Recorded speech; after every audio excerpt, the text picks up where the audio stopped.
First, we start with the new information that we are learning about a collision that occurred yesterday between a Russian fighter jet and an unmanned U.S. surveillance drone over the Black Sea. United States European Command reports that around 7 a.m. local time yesterday, 2 Russian jets began to track the drone as it traveled in international airspace above the Black Sea.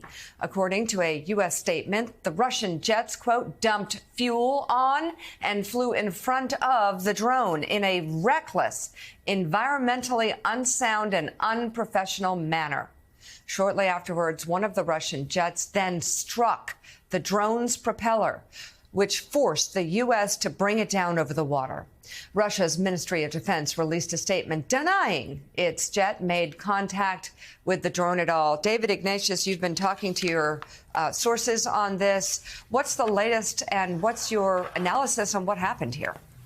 So, Mika, I was able to talk to a Pentagon official who'd been able to see the footage, the surveillance footage from the cameras aboard the drone. And here's what he saw. The first Russian pilot speeds ahead of the drone and, in what he described as a juvenile maneuver, dumps fuel, the aviation fuel, in front of the drone. That's kind of vaporous. It doesn't cause any damage, just was described as an immature action.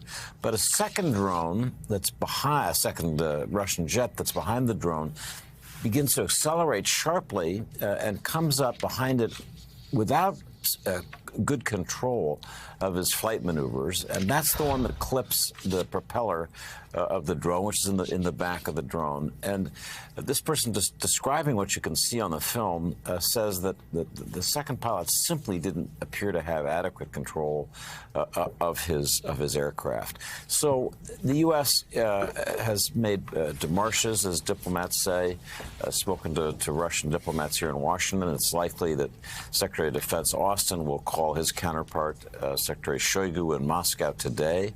It's likely that General Milley, the chairman of the Joint Chiefs of Staff, will try to call General Gerasimov.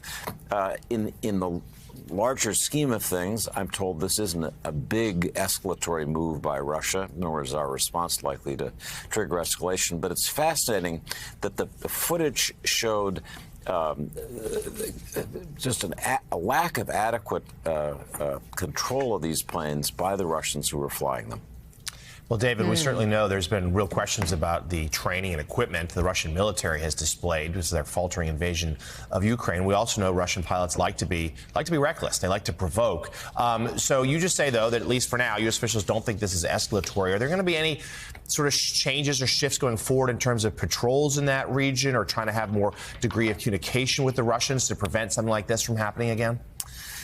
Jonathan, I'm told that the patrol routes had recently changed. We were going a slightly different path over the Black Sea, but nothing that was unusually provocative. It may have been that the Russians were adjusting to the new course.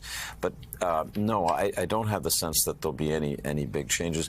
This is just one instance of so many different moving parts in this war. Surveillance, various electronic warfare things that go on that are usually invisible to us. In this case, it's said because of just poor pilot performance by the Russians, we ended up knowing about it. I'm sure that in the days going forward, people will be a little more careful. You don't get the sense that there's a desire on either side to have lots of these incidents.